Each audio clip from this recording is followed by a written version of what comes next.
Karena menjadi pengantin itu ibarat menjadi raja. Anakku, ini kamu akan saya nikahkan sama dia, kan mudah-mudahan nanti hidup kamu diberikan kemurahan rezeki.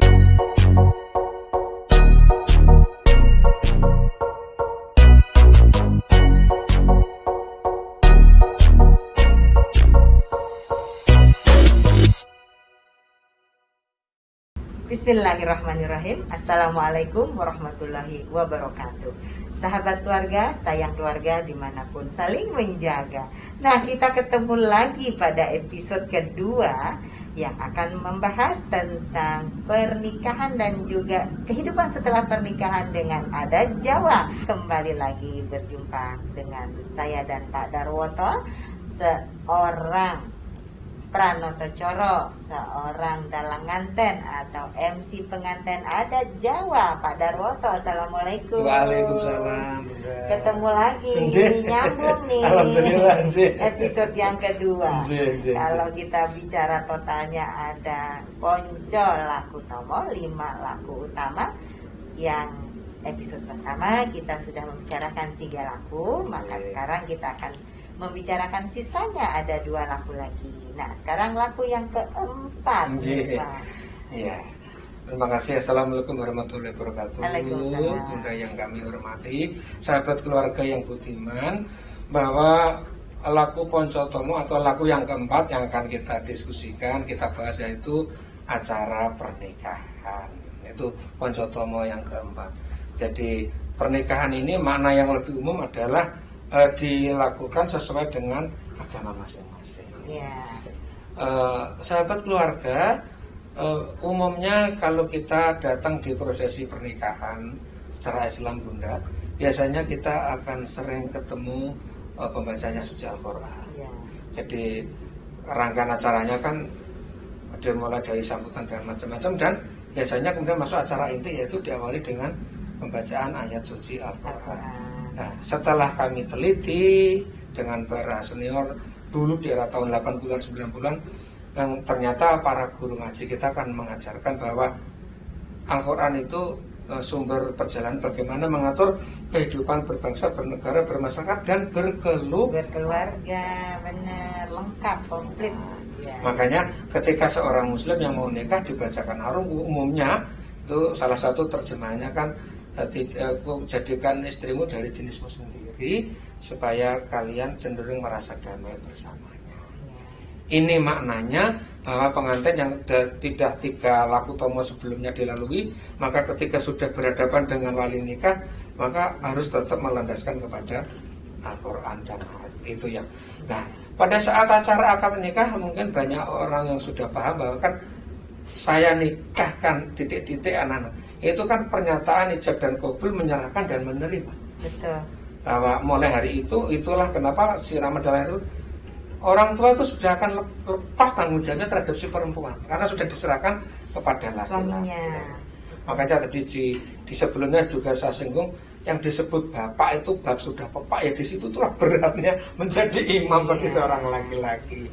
Ketika sudah diserai amanah oleh wali nikah terhadap anak yang selama ini dirukti atau dijaga atau dibesarkan. Nah, di laku tomo yang keempat ini biasanya kita sarankan juga kalau nasihat pernikahan, Bunda, itu sudah banyak dilakukan oleh Suscatin, itu sering dilakukan, tapi biasanya ada 2 patah, 3 kepatah kata nasihat-nasihat utama. Nah, dan yang terakhir dalam seni pernikahan Jawa ini, versi Islam ini, kita lengkapi dengan acara sungkeman. Sungkeman di saat nikah maupun sungkeman di saat temu pengantin, nanti yang kita diskusikan di Poncotomo atau laku yang terakhir itu sama. Nah, sahabat keluarga, laku tomo yang keempat ini adalah upacara yang sangat sakral, yakni pengikatan antara satu pasang manusia, hamba Allah, perempuan laki-laki, yang diserahkan oleh ayah kepada menantu laki-lakinya. Jadi di situ makna dari ijab qabul tadi, itu laku yang keempat. Dan biasanya di situ berurai air mata karena siapapun yang hadir pada upacara ijab qabul ini pasti akan meneteskan air mata, walaupun kita tidak memiliki hubungan darah, apalagi yang memiliki hubungan golongan darah, karena dalam maknanya ya, makna yang sangat mendalam ya dari arti pengikatan di ijab kabul ini. Mungkin sedikit lagi tentang ijab kabul ini Pak Darwoto kalau bisa diulas. Kenapa ya itu kok membawa haru biru, membawa suasana campur aduk, ada syukur, ada bahagia, ada haru dan sebagainya. Gimana? Jadi gini Bunda, berdasarkan hasil wawancara jujur aja yang pernah saya lakukan kepada mungkin klien atau orang yang pernah dengan grup saya yang kenapa ternyata banyak orang begini, saya itu merasa keloro-loro tapi juga senang, sakit tapi senang ketika ingat anak saya dari kecil, saya sekolah saya sayang, saya gini. Tapi pada ujung-ujungnya di tempat sini, memang ini harapan saya untuk dia nikah. Tapi kalau ini kan besok sudah tidak punya saya lagi. Saya juga senang anak saya sudah diambil, maaf dalam tanda petik, sudah dinikahi laki-laki. Tapi setelah itu ya dia yang punya. Saya orang tua ya sama-sama dengan keluarga juga. Ternyata di situ hakikatnya. Jadi kalau diceritakan tadi mulai dari pelaku Tomo yang pertama itu kan proses dari tapi pada ujungnya cek, iya ya anak perempuan saya besok punyanya si A. Saya senang tapi juga sedih. Senang karena tugas kami selesai, sedihnya karena ya sudah tidak anak lagi dalam tanda petik ya, artinya sudah menjadi keluarga yang lain itu. Apalagi Bunda, kalau saat itu biasanya kalau ini dilaksanakan dengan maaf kalau tidak bermaksud apa-apa, kalau seandainya itu adalah tim saya yang itu, kalau tradisi pernikahan itu benar-benar dikelola antara seni Jawa dengan kombinasi Islam itu, busana yang dikenakan mungkin hampir mirip dengan saya. Ini kalau saya kan versi Jogja. Kalau versi Solo agak beda sedikit, belangkonya juga beda. Nah, pernikahan kedua orang tua dengan busana tradisi Jawa seperti ini, lantas itu perjalanan pengantin itu putra atau putri itu ada gending-gending tertentu. Gending itu tembang bahasa lagu. Bahkan kalau saya pakai kidung juga tertentu. Saya baru ngidung satu ucapan udah banyak air mata netes. Kalau yang ada, karena tidak semua kidung orang bisa dan tidak semua kidung boleh dipakai. Kalau boleh judulnya? Iya, judul biasanya yang ngarangnya ini kan, karena kidung juga gending itu kan yang ngarangnya orang banyak. Jadi gini. Yang ngarangnya orang banyak dan juga bahkan ada tokoh ya, sunnah atau apa ya. Jadi tembang itu paling tidak ada 11 jenis tembang. 11 jenis tembang untuk pernikahan itu ada kategori jenis asmorondono atau jenis sinom. Kemudian kalau sungkem itu nanti kita akan menggunakan tembang, banyakkan tembang dendang pulau. Nah, dari nama tembang itu di dalamnya sudah ada banyak judul-judul yang berbeda. Dan umumnya hasil referensi yang kita pelajari itu memang dulu para wali yang alami. Para wali. Bahkan namanya, kenapa sih gamelan namanya Bonang? Karena yang menemukan Sunan Bonang. Masya Allah. Yang di pulau itu namanya Pekeng karena Sunan Pekeng yang menemukan. Makanya dinamakan harmoni. Nah, misalnya kalau pengantin putri itu pakai gending namanya Mas Kumambang. Mas Kumambang itu anak muda yang disayang. Lamuna putriku wis wanjengan. Nah, ketika saya misalnya nembang itu menggambarkan anakku perempuan yang cantik, akhirnya kamu juga harus lepas dari pangkuan saya. Itu orang tua aku udah banyak yang ngalah ya Allah. Kalian tahu artinya gitu. Apalagi kalau udah pakai gending. Ini belum pakai gending, misalnya pakai ini. Angger-angger putraku kang tak tresnani. Artinya kan anakku yang saya cintai. Akhirnya kamu sudah tiba saatnya, sudah menjadi akhir dewasa. Maka kamu harus paripurna menyelesaikan masa muda kamu, dan akhirnya kamu harus bersanding dengan orang yang menjadi beliau. Itu ngerintes katanya. Nah, kalau yang bahasa Jawa itu belum lagi kalau itu menggunakan pakai gending Bunda. Jadi itu memang syarat dengan makna. Jadi gendingnya juga gending-gending tertentu, tembang Jawanya juga tembang-tembang. Bahkan syairnya pun juga syair-syair tertentu. Itulah yang namanya pakem.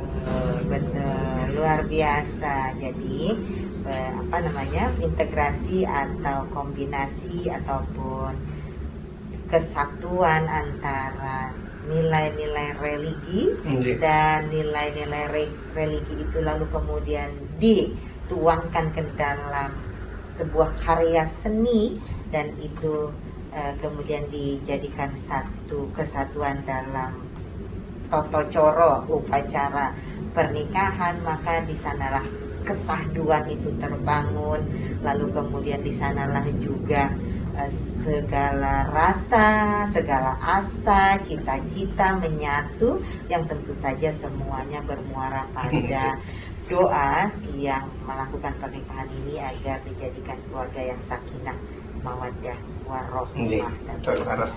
Itu luar biasa ya. Ini laku yang keempat. Nah, sahabat keluarga, sekarang kita ke laku yang kelima.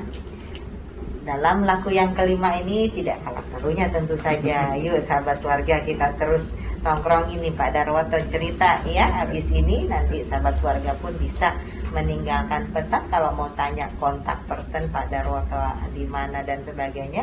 Nanti bisa di kolom komen, kita akan tinggal komen, nanti kita jawab. Atau juga bisa DM di Instagram juga bisa. Pak Darwoto, sekarang kita memasuki laku yang kelima. Apa ini Pak Darwoto? Jadi laku Tomo yang kelima dan terakhir itu namanya Pahargyan Agung. Apa itu Pak Dar? Pahargyan itu seperti pagelaran ya Bunda. Pahargyan. Pahargyan. Nah, saya itu orang Jawa loh, tapi Pahargyan itu arti-artinya. Pahargyan pagelaran. Iya. Jadi kalau bahasa anak muda ya, anak milenial resepsi kali ya. Oh, Pahargyan. Jadi Poncotomo yang keempat kan acara akad nikah, atau kalau yang Kristen tadi dengan pemberkatan suci. Nah, yang terakhir ini seperti kayak syukuran atau resepsi. Nah, resepsi atau syukuran atau Pahargyan ini biasanya ada tata caranya tersendiri. Nah, salah satu tata cara yang paling lazim dipakai yaitu acara temu pengantin. Temu pengantin. Esensi dari resepsi ini kalau secara adat Jawa adanya temu pengantin. Apa itu maknanya, Pak? Temu pengantin itu dalam bahasa seni pernikahan namanya panggih. Panggih itu bahasa Jawa, bahasa Indonesianya bertemu atau menemukan atau menyatukan. Apa yang ditemukan disatukan yaitu jiwa fisik dari pengantin, dari pengantin putra ke pengantin putri, dan juga hati dan juga pemikirannya dan juga keluarganya. Makanya kalau guru para orang tua kami bahwa menikahkan anak itu sebenarnya adalah mempersatukan atau membangun silaturahmi antara kedua keluarga yang akan berkesanan. Nah, di acara temu pengantin ini ada beberapa tradisi atau bukan ritual Bunda ya, ada rangkaian acara Bunda. Rangkaian acara yang nanti ini kita akan jelaskan rangkaian-rangkaiannya yang sebenarnya rangkaian itu sangat makna dengan pesan-pesan filosofis yang luar biasa nilainya dalam arti refleksinya terhadap kehidupan individu, kehidupan berkeluarga maupun kehidupan bermasyarakat. Apa aja tuh?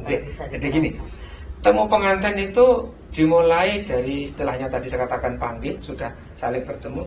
Kemudian yang kedua adalah pilihan. Pilihan itu gagrag itu versi lah ya, kalau bahasa anak milenial versi. Jadi temu pengantin Bunda itu ada dua versi Jogja atau versi Surakarta. Iya, bagaimana? Nah, karena di Jawa ada versi Jogja dan versi Surakarta secara 80% intinya hampir sama, tetapi yang beda hanya dari jenis busana. Busana memang tidak mungkin dijelaskan secara detail karena itu memang cukup panjang, tapi pilihannya biasanya busana kalau kayak saya pakai Bunda, ini namanya belangkon Jogja. Kalau belangkon Surakarta depannya tidak seperti ini, belakangnya juga agak rata. Itu dari kemudian dari versi Jogja umumnya itu secara kewilayahan juga dipilih oleh saudara-saudara kita yang berada di kawasan, kalau sekarang aglomerasi kali namanya ya, Jogja dan sekitarnya lah, wilayah-wilayah situ. Tapi kalau Surakarta rata-rata ya wilayah kerajaan Surakarta, mulai dari Surakarta ke utara, ke barat, ke selatan kayak Blora, Pati, Rembang, Surakarta, itu orang lebih itu wilayahnya dari aspek wilayah. Nah, kemudian dari aspek gending Bunda, lagu atau gending juga agak berbeda. Dan ini memang tidak harus disampaikan semua, tapi minimal itulah perbedaannya. Misalnya kalau Jogja milihnya kolok ganjur, kalau Surakarta gendingnya kodok ngorek. pengiringnya. Ya. Dan masih ada banyak jenis-jenis ginting yang lain yang itu menandakan keperbedaannya. Ya. Nah, itu dari versi atau gageran. Sekarang urut-urutannya, urut-urutannya temu pengantin yang antara versi Jogja dan versi Surakarta relatif hampir sama. Tuh, ketika diawali dengan menjemput atau kedatangan calon mempelai pria, ini nanti gendingnya juga berbeda. Kemudian nanti menjemput kedatangan pengantin putri, gendingnya juga berbeda. Katakanlah sekarang kedua keluarga sudah siap, dari sana keluarga putra, dari sini keluarga putri. Ini pengantin putra diiring oleh 2 orang, ini pengantin putri diiring oleh 2 orang. 2 orang tuh orang tua? Tidak. Oh, tidak. Orang tua itu namanya Manggolo Yudo. Manggolo itu satria atau prajurit, Yudo itu jadi 2 orang satria. Nah, ini orang tuanya justru malah di belakangnya. Iya. Nah, lebih baik. Nah, itu barisan ini Bunda. Nanti di depan sendiri itu ada yang namanya membawa atur sanggan paningset. Jadi urut-urutannya yang pertama membawa pisang raja atau sanggan paningset. Kemudian di belakangnya membawa kembar mayang yang seperti bunga itu. Yang kembar mayang dari pohon kelapa. Yes. Iya, kembar mayangnya. Terus baru di belakangnya pengantin. Nah, ini berjalan kan. Pada satu titik yang sudah ditentukan itu diawali dengan perjalanan penyerahan sanggan paningset ubur rampe jangkep, yaitu menyerahkan biasanya itu pisang raja. Kemudian ditata dengan rapi. Ada juga yang dilengkapi dengan cikal atau kelapa muda kecil sudah tumbuh tunas kalau. Nah, karena itu cikal bakal awal permulaan orang membangun rumah tangga. Jadi kayak lambang tunas. Ya, tunas kelapa. Cikal itu bisa ditata yang rapi. Kemudian pisang raja sama dengan seperti waktu kita paningsetan, karena menjadikan anak tumpangan ini seperti mewisuda raja, mewisuda anak kita, semoga nanti jadi tumbuhnya seperti raja-raja tadi. Pinter, disegani, berakhlak. Ibadah, berakhlak, umumnya juga kaya lah mami misalnya. Diserahkan dulu dari pihak putra, diterima di pihak putri. Ini maknanya pada hari ini saya serahkan anak saya si Ek putra kepada keluarga bapak orang tuanya pengantin putri, maknanya sanggan paningset. Setelah sanggan paningset ini selesai, ini pengantin belum berjalan loh Bunda, masih berdiri nih. Ini prosesnya. Baru diawali dengan diteruskan dengan perjalanan kembar mayang. Kembar mayang. Kembar mayang atau sering disebut Sekar Kalpataru Dewondaru. Apa itu maknanya? Ini lambang keabadian. Makanya kalau zaman dulu ada orang yang pelestari lingkungan diberikan Kalpataru, tak? Betul. Nah, karena ini adalah jadi Kalpataru yang lambangnya gitu tuh kembar mayang itu. Itu dirangkai menjadi sebuah kembang namanya kembar mayang. Karena kenapa kembar? Karena bentuknya 2. Yang satu dari kubu laki-laki, yang satu sisi dari kubu perempuan. Karena bentuknya sama, namanya disebut kembar. Kembar mayang. Nah, dalam pewayangan juga disebut wit Dewondaru, pohon Dewondaru atau Kalpataru Dewondaru. Ini lambang keabadian. Mudah-mudahan suami istri yang ditemukan dipanggilkan itu nanti langgeng selama-lama. Amin. Nah, itu namanya Dina. Ini semalam itu mestinya kalau komplit ini juga Sekar Kalpataru itu diprosesi siraman atau midodari ini ada proses sendiri. Ini kalau diurut juga perlu waktu tersendiri. Jadi untuk membuat pohon Kalpataru Dewondaru itu kembar mayang itu juga ada tradisinya. Yang namanya nebus kembar mayang ada sendiri Bunda. Nah, walaupun tidak mungkin saya ceritakan. Jadi malamnya ini sudah dibuat dan disimpan di tempatnya pengantin putri yang dijaga di situ. Baru paginya digunakan untuk dipertemukan. Nah, tapi intinya kembar mayang atau Kalpataru, pohon Kalpataru Dewondaru itu lambang keabadian.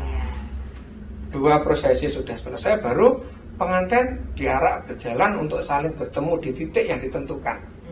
Nah, di titik itu biasanya di situ ada Bokor Kencono, Gebyok Puspito Maneka Warna, atau ada kembang setaman di dalam air, dan biasanya juga disengkapi bentuknya. Ketika 2 orang sudah bertemu Bunda, mereka akan melaksanakan acara namanya gantalan. Gantalan, apalagi itu. Ini banyak banget Bunda istilah Jawa. Iya, ini kan sahabat Korea juga mau tahu. Gantalan itu apa? Gantalan itu artinya bahasanya melempar. Jadi tak gantal kamu itu tak lempar. Jadi gantalan itu artinya saling melempar. Yang dilempar apa? Bukan batu tapi sirih. Sirih yang diikat benang putih.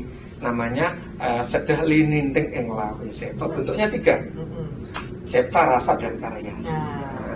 Jadi pengantin putra dan pengantin putri melempar sirih diusahakan kena arah jantung.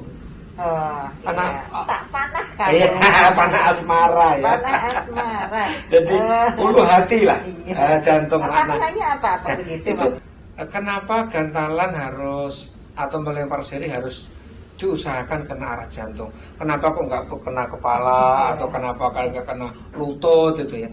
Karena jantung itu arah jantung ini menggambarkan arah kalbu, Bunda. Hati sanubari. Jadi kasih sayang juga jantung hati, berperilaku baik juga hati sanubari. Jadi itu maknanya. Jadi menikah itu menyatukan hati sanubari dari kedua insan. Itu makna gantalan. Kenapa harus kena arah jantung? Nah, setelah gantalan, Bunda, biasanya di situ ada bokor. Bokor itu tempat yang seperti tembaga itu yang isinya air sedikit, kemudian sama bunga. Di sampingnya ada nampan isinya bunga juga dengan telur. Ini bedanya. Kalau versi Jogja setelah wanita dan laki-laki itu gantalan, biasanya mendekat ke tatanan nampan yang ada telurnya, Bunda. Itu telurnya diambilkan oleh perias, dititik atau dibukakan pelan di kening pengantin. Itu kalau adat mana? Jogja. Dibukakan di kening perempuan 1, 2, baru dibanteng sampai pecah. Karena itu yang membanting periasnya. Perias. Tapi kalau versi Jogja, pengantin putra diusahakan yang untuk melepas ini seperti ini saya selop untuk diinjak. Tadi Jogja yang tadi yang. Ini Solo, Surakarta, maaf yang barusan ini Surakarta. Kalau Surakarta ini dilepas selop, kemudian pengantin putra menginjak ini sampai pecah. Telurnya diinjak sampai pecah. Nah, itu maknanya sebenarnya sama. Itu yang namanya acara wiji dadi. Wiji itu benih, dadi itu tumbuh atau menjadi. Jadi ketika seorang laki-laki menginjak telur sampai pecah, itu artinya menanamkan benih dari tubuh laki-laki ke tubuh istrinya, atau menanamkan benih kasih sayang sebagai suami istri. Makanya telurnya harus sampai pecah. Itu mempecah nalar, pecah pikir, sampai kobowo priyonggo, membuka. Tadi kalau siraman kan sudah dibanting oleh orang tua, nalarnya, auranya sudah dibanting, dibuka orang tua. Maka pada saat ini kan ganti auranya dibuka oleh pengantin pasangan. Itu artinya apa yang saat ini dijaga sebagai kehormatan pemuda dan pemudi, insya Allah karena sudah sah menjadi suami istri, halal. Hanya kehormatan ta'ara yang dijaga suami pemuda dan pemudi tadi akhirnya bisa untuk mereka berdua. Nah, kemudian setelah itu biasanya pengantin putri akan mencuci kaki suaminya, Bunda. Yang dijinjak telur tadi belum diangkat, dicuci pakai. Nah, itu melambangkan kepatuhan seorang wanita kepada suami. Kemudian juga mencuci itu ngelirana sawering sukerto, menghilangkan segala marah bahaya. Jadi supaya perjalanan suami istri dan anaknya nanti insya Allah tidak ada halangan. Setelah wiji dadi, maka pengantin putra akan memegang pundak pengantin putri untuk diajak jejer jumeneng bareng. Ini kalau anak sekarang, Bunda, ini namanya kesetaraan gender. Jadi ketika perempuan sudah berbakti kepada suami sesuai dengan hak dan kewajiban suami istri, maka suami harus memperlakukan istri selayaknya wanita yang terhormat. Karena wanita itu wani ditoto, harus ditempatkan diatur. Dipegang pundaknya, ayo jumeneng eng sing seh kiringku jejer, berdiri muter, kemudian di sebelah kiri dipegang. Itu artinya kalau bahasa sekarang tidak membedakan, ya kayak seperti kesetaraan gender. Kesetaraan gender tidak membedakan tidak membeda-bedakan, tapi mensetarakan dan berbagi tugas bersama. Iya. antara suami. Jadi kesetaraan gender itu dari zaman dulu sudah diajarkan. Sudah diajarkan. Hanya manifestasinya, implementasinya mungkin kalau tidak dipahami ya, nah ini dengan ini insya Allah kita menjadi agak ngerti lah ya. Iya. Jadi sudah gitu dari pundaknya tadi ya. Berdiri di sebelah kiri pengantin. Nah, Berdiri dan lalu duduk.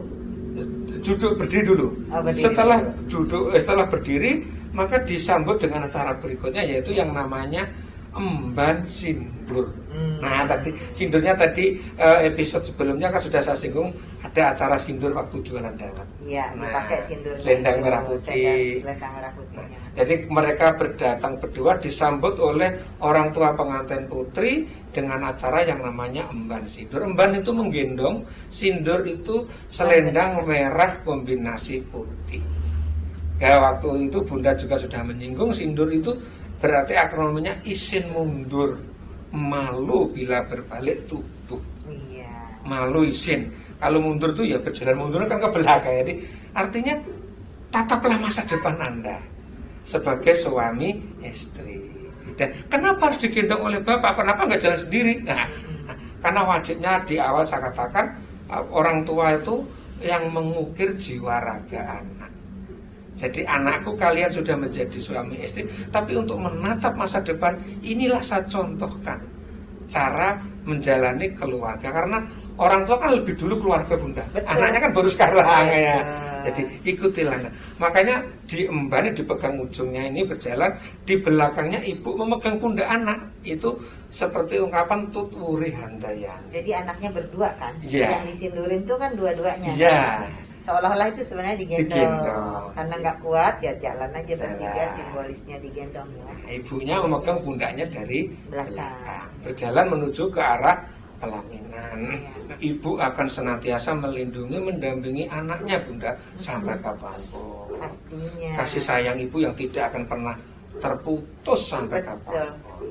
Tidak lekang karena Nah, waktu. dan saya pribadi mengalami pengalaman sendiri bagaimana kalau ketika dulu punya sedikit masalah atau banyak itu ketika sudah dipeluk ibu, ditepuk-tepuk ibu itu rasanya dunia itu damai. Kayaknya selesai urusan dah. Iya. Kalau udah dipeluk ibu Adem. itu. Selesai gitu selesai rasanya urusan. masalah. Jadi bapak boleh pontang-panting nyanyi tapi akhirnya ujung-ujungnya tetap kasih sayang ibu. Nah, itulah maknanya emban sindur. Jadi anak menatap masa depan tapi tetap ujung-ujungnya mendapatkan siraman kasih sayang dari ibunda tercinta. Betul. Perlahan-lahan pengantin ini diajak berjalan tiba di pelaminan. Nah, pelaminan itu juga sebenarnya lambang kehidupan Bunda. Maka di pelaminan itu kalau di wayang namanya pakeliran itu melambangkan aneka peristiwa. Apa itu? Ya, makanya peristiwa hidup. Ya. Kan makanya kan gebya puspito kau maneka warna tanpa rinumpo artinya aneka peristiwa kehidupan yang mungkin belum bisa kita pikirkan, bayangkan. Makanya di pelaminan itu ada pohon ini, ada bunga warna macam-macam itu. Apa aja tuh pohonnya? Ya, yang pokok dekorasi ya pasti ada pohon ringin. Pohon ringin. Kalau bunga itu bunga-bunga mawar, bunga kandil, bunga kenanga itu kan lambang-lambang dari aneka rupa. Dan belum lagi dekornya ada macam-macam, ada merak dan itu memang tersendiri terlalu panjang ya. Tapi ketika kita sudah ada di pelaminan yang mendapatkan itulah kehidupan kita berikutnya setelah kita tidak bujangan lagi, maka di situ diawali dengan orang tua duduk dulu di tengah, yang orang tua laki-laki Bunda, dan itu namanya acara bobot timbang. Bobot timbang itu pengantin putra duduk di pangkuan bapak sebelah kanan, pengantin putri duduk di pangkuan bapak sebelah kiri. Jadi mereka duduk di pangkuan ayahnya. Kemudian Ayahnya perempuan kan? Ayahnya perempuan. Iya. Kemudian ayahnya yang laki-laki benarnya belum boleh masuk tapi menunggu di bawah dulu. Iya. Karena yang di atas baru orang tua pengantin putri. Lantas ibunya akan bertanya kepada bapak, Bapak, menurut bapak anak kita berdua ini berat yang mana? Nah, bapak akan jawab, Bunda, ini sama beratnya. Artinya Tidak dibeda-bedakan mana anak mantu dan mana anak kandung. semuanya diperlakukan yang sama, kasih sayangnya, perhatiannya. Betul. Iya. Ya, itu makanya itu namanya Bu. Jadi orang menjadi orang tua kalau udah punya menantu itu ajarannya adalah ojo bedakno mantu lan anak. Jadi dua-duanya seperti anak kandungnya sendiri. Nah, setelah itu mereka akan diwisuda. Diwisuda atau didudukkan, ya ini yang dikatakan tadi di awal saya katakan seperti mau wisuda raja. Jadi setelah bobot timbang orang tua akan berdiri, maka pengantin akan berdiri bareng. Kemudian ditepuk pundaknya 3 kali oleh orang tua, didudukkan bareng. Di situ ada doa.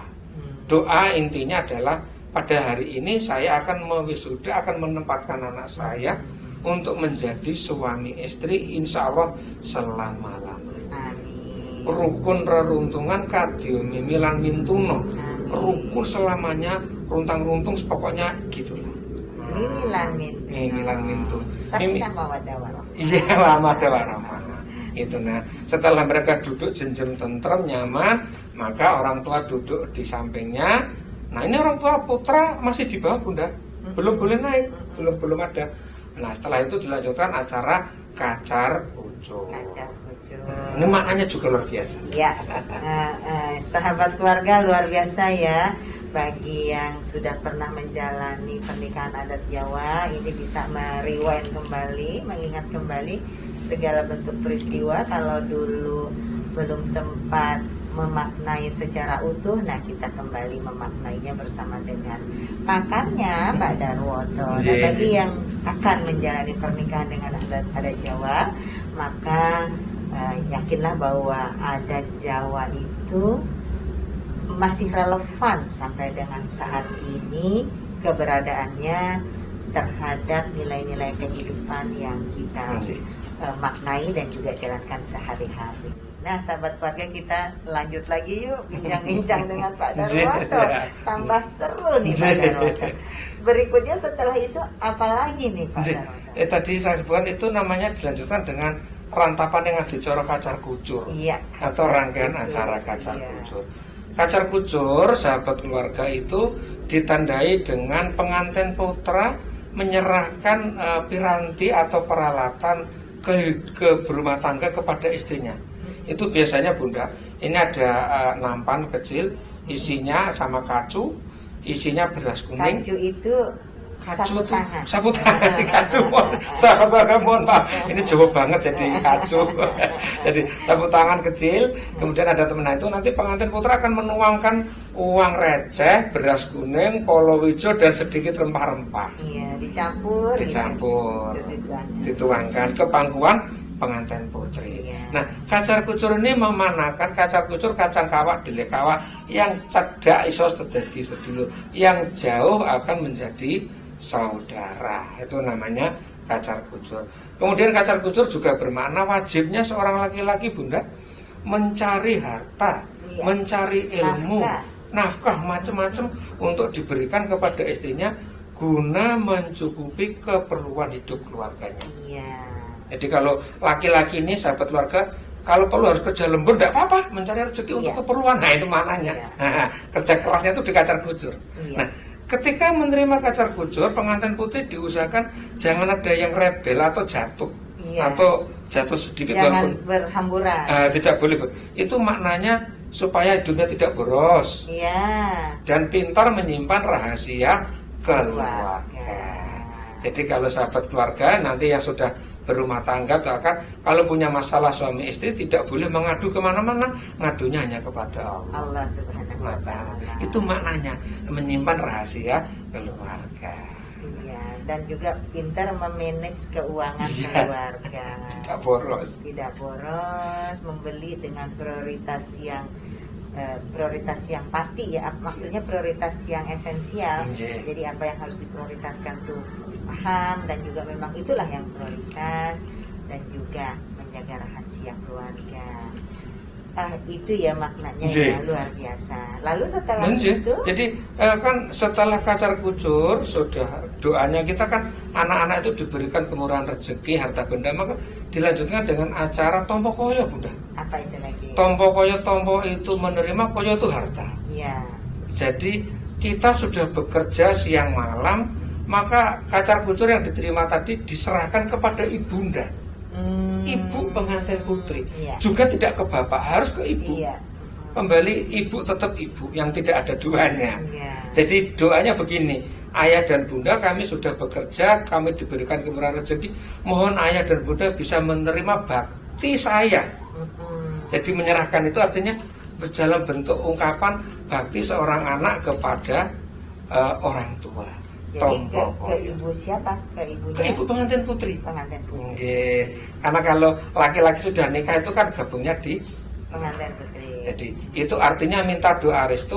Jadi gini, bahasa sederhananya refleksinya, kalaulah kita nanti punya banyak harta macam-macam, usahakan yang pertama dipikirkan adalah kebaikan orang tua dulu. Betul. Ingat orang tua dulu. Banget. Setelah itu bunda baru boleh harta itu kita pakai untuk apa saja sebagai itu kebaikan. Jadi kalau kita punya harta, ingat dulu orang tua. Jangan yang lain-lain dulu. Itu maknanya ya. Jadi tompokoyo itu seperti itu.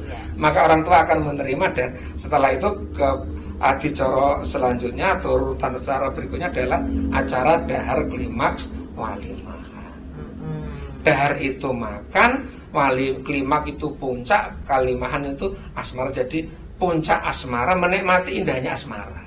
Dalam wujud saling bersuap nasi kuning. Nasi kuning.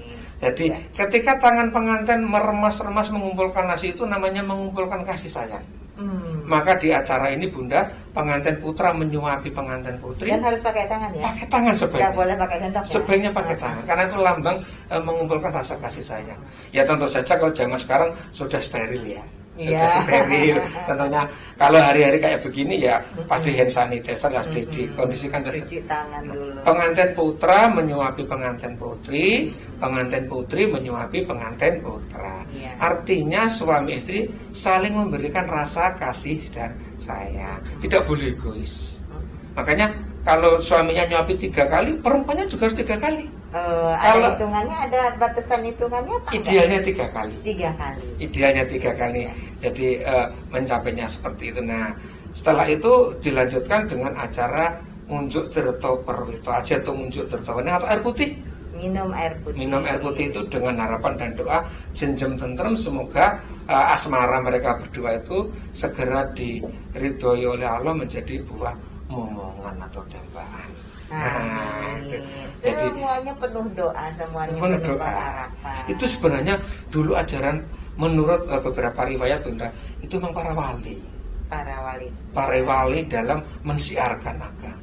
Begitu ya. Karena memang orang ini mau sekali bukan kesukuan bunda ya. Karena memang zaman itu adanya di tanah Jawa kan, orang Jawa itu senang nembang, senang nari, senang adegan seni, makanya siar-siar agama banyak diwujudkan dengan cara-cara seperti cara seni dengan kesenian. Nah, itu namanya dahar klimaks. Nah, setelah dahar klimaks walimahan, biasanya kalau ini kita laksanakan, kalau anak pertama yang dimantukan itu makanya dilengkapi dengan ngunjuk rujak degan, minum air kelapa setelah dahar klimaks. Setelah gadar kucur makan, suapan kan minum air putih, selesai, kemudian dilanjutkan dengan acara ngunjuk rujak. Dengan ngunjuk itu minum, rujak itu air kelapa itulah, air kelapa. Degan itu kelapa muda. Iya, tapi yang diambil adalah yang jadi kalau bisa dari kelapa gading ya bunda ya. Kelapa gading. Kelapa gading, kelapa yang muda. Nah, itu dilakukan orang tua minum dulu. Jadi orang tua berdua minum dulu. Itu di kelapa atau udah di gelas? Boleh ditata di gelas yang rapi, atau kalau di kelapa mungkin agak repot ya. Biasanya saya sarankan untuk di gelas-gelas cup yang bagus. Jadi paling tidak ada 4. Yang 2 ini orang tua dan orang tua minum masing-masing. Setelah itu yang 2 diambil ganti orang tua menyuapi kepada pengantin. Degan itu kan atau kelapa muda cengkir itu kan kencengin pikir. Jadi tetap orang tua memberikan ilmu doa kepada anaknya, membangun rumah tangga apapun. Setelah berumah tangga tetap pikirannya harus kuat. Betul. Itu mananya. Khusus untuk anak mantu pertama, ini umumnya. Kalau anak mantu yang kedua relatif tidak, karena sudah diperagakan yang pertama itu konon diceritakan itu akan temurun kepada adik-adik. Jadi orang tua bisa mantu bunda itu harus dirgoyoswa dan dirgodono. Dirgoyoswa itu artinya panjang umur, dirgodono itu murah rezeki. Amin. Karena apa? Karena banyak orang yang punya rezeki umurnya tidak panjang, tidak jadi mantu. Ada yang umurnya panjang, ya mohon maaf mungkin dananya tidak ada. Jadi ngunjuk rujak degan itu salah satu simbolis rasa syukur orang tua kepada Allah bahwa sampai detik ini kami diberikan murah rezeki dan panjang umur sehat sehingga bisa mantu anak kita. Luar biasa. Itu mananya. Nah, sahabat keluarga ada yang mau mantu nih kayaknya. Nah, ini bisa dicatat nih beberapa tips-tips dari Pak Darwoto, dan kalau memang memerlukan Pak Darwoto, tinggal silahkan tinggalkan pesan di komen di channel YouTube atau di Instagram saya. Nanti saya sampaikan ke Pak Darwoto. Sahabat keluarga masih ingin ikuti lanjut ya. Apa-apa setelah hal yang tadi sudah dijelaskan tentang minum air kelapa muda, setelahnya masih banyak lagi nih. Apalagi nih Pak Darwoto. Jadi pada saat upacara temu pengantin versi Jawa ini, setelah rujak degan maka akan diadakan acara tilik pitik. Nah bahasanya gitu. Tilik pitik dan mapak pisan. Tadi kan saya katakan ketika naik di pelaminan, maka orang tua pengantin putra itu belum boleh ikut. Masih di tempat yang agak jauh. Nah, setelah itu baru orang tua pengantin putri datang untuk menjemput mertuanya. Bagi orang tua pengantin putri ini namanya acara mapak pisan, tapi bagi orang tua pengantin putra ini namanya tilik pitik nengok keadaan anaknya. Tilik pitik. Pitik itu ayam. Anak ayam kecil. Iya. Anak itu kan seperti ayam kecil anak kita. Tilik itu melihat menengok pitik. Ayam, tilik pitik. Jadi digambarkan bahwa dalam perjalanannya itu laki-laki setelah dinikahkan di kediaman pengantin putri, maka itu kan lepas dari orang tua, maka ada saatnya orang tua harus berkunjung menengok keadaan. Gimana anak saya? Nah, akhirnya kedatangannya itu dijemput oleh besan, makanya besannya mapak besan. Diajaklah digandeng, ngobrol santai gitu, diajak duduk di pelaminan. Nah, untuk mengikuti acara yang terakhir di acara temu pengantin, yaitu namanya acara sungkem pengantin. Nah, sungkeman itu artinya memberikan doa restu, Bunda. Betul, Masya Allah, luar biasa. Jadi sampai di sini sahabat keluarga, ini adalah laku yang ke-5 dari keseluruhan tadi yang ponco laku utomo tadi. Nah sahabat keluarga, setelah dilakukannya sungkeman dan berakhir seluruh hiruk pikuk resepsi sebuah pernikahan putra putri kita, lalu kemudian mereka mulai berproses dalam menjalani kehidupan selaku suami dan istri. Dan tentu kita semua berharap bahwa putra putri yang melangsungkan pernikahan ini hidupnya akan sakinah mawaddah warahmah, sehat pikirannya, sehat badannya, tenang hatinya, tentram rumah tangganya, dan mereka dikaruniai putra putri yang soleh-solehah. Ada lagi upacara adat Jawa yang mengiringinya. Nah, Padar sekarang memasuki masa di mana mereka sudah menjalankan kehidupan rumah tangga. Tentu saja diharapkan mereka memiliki keturunan. Ada upacara apa lagi nih, Pak? Jadi di Jawa itu tadi di acara temu pengantin kan ada makna menanamkan benih kasih sayang dengan doa semoga diberikan momongan. Nah, setelah pasca nikah, ini kita misalnya pasca nikah, maka seperti Bunda sampaikan akan membangun suami istri keluarga, maka mudah-mudahan mereka punya momongan atau hamil. Nah, di acara hamil ini ada acara yang namanya mitoni. Mitoni itu asal kata dari pitu.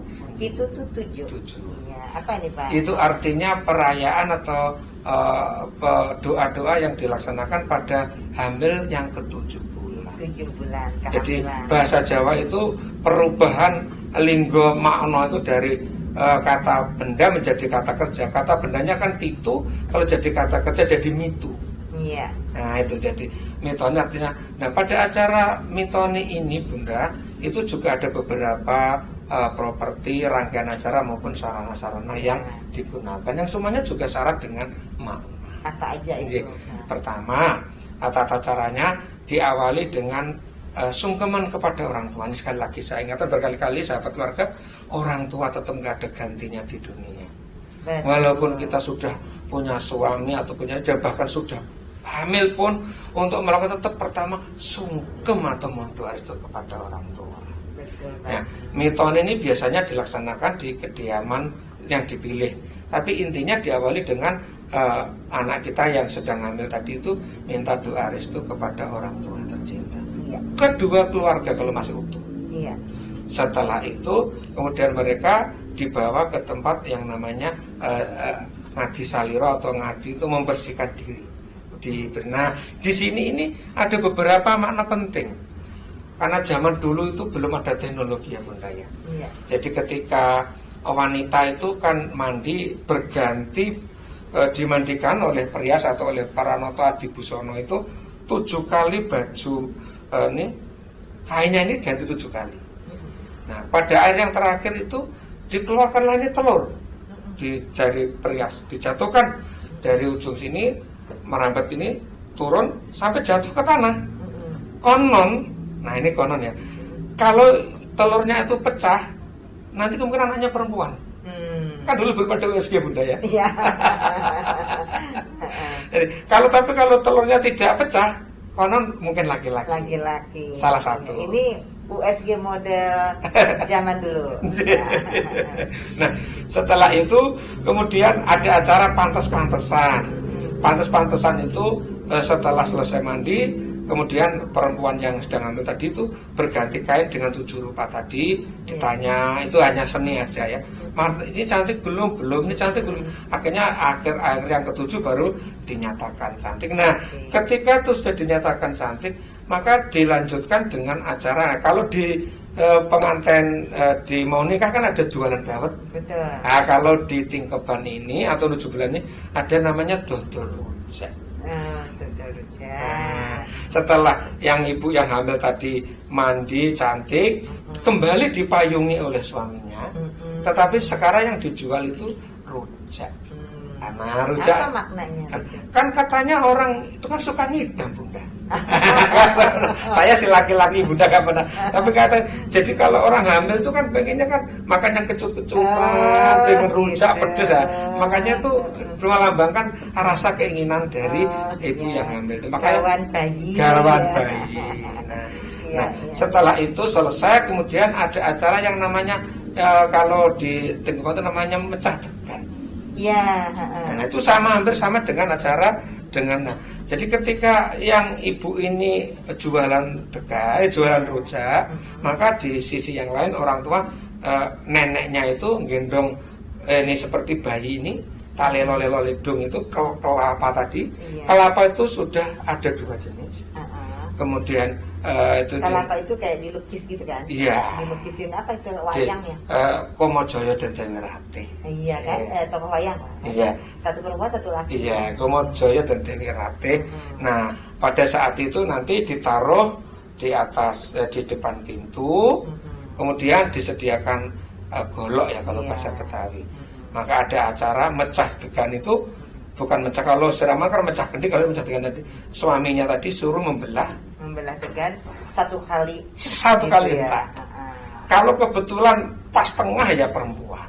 Tapi kadang-kadang ada yang meleset juga gitu ya. Katanya laki-laki. Itu mananya. Jadi hampir sama dengan USG juga. Jadi di USG-nya 2 kali nih sahabat keluarga. Dengan cara memecah telur dengan dipelorotkan tadi sama mecah degan. Degan itu kalau dia misalnya lebih miring lebih banyak ke gambar perempuan lebih besar, potongannya perempuan. Tapi kalau lebih besar potongan laki-laki. Ini percaya atau tidak dengan OSG ini, tapi pada zaman dulu inilah yang dilakukan oleh leluhur kami, leluhur kita semua suku Jawa, bahwa USG model ini pernah juga saya lakukan. Saya juga pernah melakukannya ketika melahirkan hamil anak saya, dan iya USG-nya tuh bener gitu. USG itu tuh ternyata kebetulan terhadap anak saya tuh benar jenis kelaminnya. Nah, ini sahabat keluarga bisa mencoba, tapi tentu saja dengan upacara yang tidak dibuat main-main ya. Ini, walaupun ini sekedar tata cara upacara adat, namun juga dilaksanakannya dengan ikhlas, bukan untuk tujuan main-main, dengan dengan penghormatan terhadap leluhur dulu, perilaku unggulnya ya, dengan perilaku unggul keinginan luhurnya untuk kemudian menurunkan hal-hal yang baik terhadap nilai-nilai kehidupan ini, itu perlu dikedepankan. Jadi bukan untuk sekedar main-main. Dan dilandasi dengan doa. Dilandasi dengan doa, tentu saja dilandasi dengan doa. Dan doa-doa itu kan sudah bisa kita masukkan ke dalamnya, doa-doa yang kita lafazkan dalam kita beribadah kepada Allah Subhanahu wa taala, Tuhan yang Maha Esa. Nah, tadi sampai ke USG tradisional, sekarang setelahnya nih, kalau sudah ada mitoni yang di dalamnya ada berbagai simbolis dari peristiwa adat Jawa, tapi juga di dalamnya tentu ada doa-doa yang juga lengkapi dengan pengajian, pembacaan doa dan sebagainya. Betul. Nah, sahabat keluarga, setelahnya tentu saja diharapkan kelahiran putra putri lancar, dan setelah lahir pun anak yang dilahirkan ini akan juga diberikan upacara adat Jawa lagi. Apa ini Pak Darwoto? Ya. Jadi luar biasa para leluhur kami ini, sahabat keluarga, ketika bayi sudah lahir dan dia akan menjadi anak-anak bunda, kalau bahasa sekarang mungkin balita atau batita, itu ada acara yang namanya acara tedak siten. Tedak itu menginjak, siten itu dari kata siti lemah. Jadi tanah. Jadi ketika menginjak tanah, turun tanah. Jadi ketika pertama kali anak akan diperkenalkan kakinya untuk menginjak tanah, itu ada acara tradisi namanya acara tedak siten. Itu dari aspek bahasa, dari etimologi asal usulnya. Tetapi selain itu di acara tedak siten bunda ini juga ada rangkaian-rangkaian acara yang memang dan properti-properti sepenuhnya yang sifatnya juga menggambarkan hakikat dan pesan-pesan moral yang luar biasa. Apa aja itu? Jadi tetap diawali rangkaiannya anak orang tua yang dengan anak kecil anaknya tadi, anak pertama melakukan sungkem dulu kepada orang tua. Tetap harus benar doa dulu. Saya selalu ajarkan kepada rekan-rekan kami yang satu profesi, memandu acara seperti itu harus diacari sungkem dulu kepada orang tua, mohon doa restu. Nah, kemudian setelah mohon doa restu, di sana disediakan seperti kandang atau apa kalangan. Yang sungkem itu siapa kepada siapa ya? Iya, orang tua balita tadi. Iya. Kepada orang tuanya atau mbahnya. Oh iya. Kalau anak itu kan belum bisa sungkem. Betul. Jadi anaknya baru diajak untuk bapak ibunya yang mau itu sungkem dulu kepada mbahnya. Iya. Mohon doa restu eyangnya bahwa kita akan melaksanakan acara tedak siten. Nah, intinya di acara tedak siten itu nanti anak itu kita bikin seperti kurungan bunda. Iya, kurungan ayam. Kurungan yang agak gede. Kemudian nanti itu memang di tanah Jawa itu sudah ada banyak yang menyediakan, tinggal didekor macam-macam saja. Nah, di dalam kurungan itu disediakan beberapa pilihan. Pilihan mainan dan pilihan barang-barang. Anak kecil tadi dimasukkan ke dalam situ, biarkan dia memilih apa yang dipegang dulu. Katanya kalau memegang bolpen, wah ini sekolahnya senang sekolah. Ya, ada yang bahkan ada yang juga disediakan uang, oh ini pintar dagang. Ini menebak kira-kira anak kita, anak kecil nanti itu berprofesi apa. Setelah itu kemudian diajari si anak kecil tadi untuk sebelum itu menginjak jenang. Jenang itu bahasa Indonesianya ya, jenang kalau udah bubur ya. Bubur itu ada bubur merah dan bubur putih. Jadi kakinya itu disuruh menginjak. Karena tadi kembali melambangkan keberanian dan kesucian. Jadi anak dari kecil sudah diajarkan bagaimana itu berperilaku yang hati bersih, perilaku bersih tapi juga berani. Setelah itu baru menginjak ke tanah beneran. Nah, di tanah beneran tidak jauh dari situ dibuatkanlah tangga. Tangga betul tangga, tapi yang dibuat dari pohon tebu. Kenapa? Maknanya sama dengan pengantinan. Hiduplah nanti anakku kamu dengan dasarkan anteping kalbu. Anteping kalbu. Kekuatan hati, pikiran, dan raihlah panjatlah tangga Cailah cita-citamu setinggi-tingginya, tapi tetap didasari oleh kemantapan kalbu, kemantapan kalbu, perilaku yang baik, ya, gitu. berketuhanan, menjalankan kehidupan agama yang baik. Selesai melihat itu, maka biasanya sebagai tanda syukur, ini sederhananya cerita, rangkaian acara, maka orang tua akan menyebarkan beberapa harta itu ya. Kalau bahasa sekarang ya, kalau bahasa Jawanya sawur. Sawur itu membagi, ada uang, ada makanan, ada beras yang disebarkan kepada hadirin yang hadir. Bahwa bersyukur hari ini anak saya sudah mencapai titik untuk itu maknanya bermasyarakat adalah kalau kita punya rezeki jangan dinikmati sendiri, diamalkan juga kepada bersedekah. Ya, sebenarnya maknanya begitu. Jadi duit dibawa, tapi itu bersedekahlah Anda. Karena memang dulu kalau ngomong sedekah itu apa tuh agak repot, ya sudah disebar-sebar aja. Namanya kan itu yang diterima oleh orang lain. Iya, betul. Nah, biasanya juga setelah itu ditutup dengan doa syukur Bunda ya. Iya. Dan dinikmati dengan tumpeng wilujeng tadi. Bolehlah itu semampunya dan sesukanya. Yang penting doa dulu baru itu terus ramah tamah. Jadi itulah perjalanannya. Luar biasa nih sahabat keluarga. Kita ditemani oleh Pak Darwoto sebanyak 2 episode memaknai berbagai upacara adat Jawa, mulai dari pranikah, menikah, dan pasca pernikahan sampai anak lahir. Jadi para sahabat keluarga, apa yang kita bisa maknai dari berbagai rangkaian acara tadi, intinya adalah kita meminta ridho orang tua. Insya Allah dengannya kita akan meraih apa yang dinamai dengan birrul walidain, yaitu ridhonya orang tua, ridho Allah akan kita dapatkan insya Allah.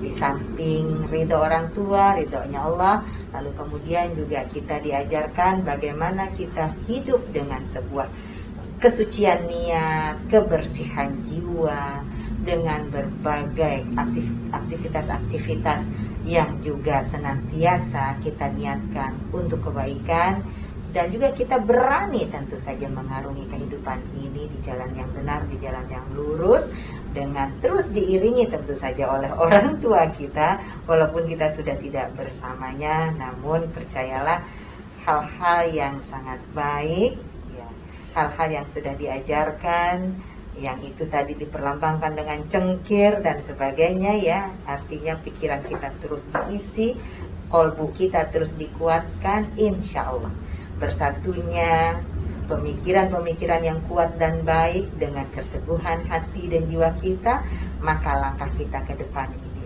insya Allah akan selamat, baik di dunia maupun di akhirat, insya Allah. Nah sahabat keluarga, luar biasa maknanya dari rangkaian acara adat Jawa, yang bukan berarti kami hanya mengangkat atau mengakui satu adat Jawa saja.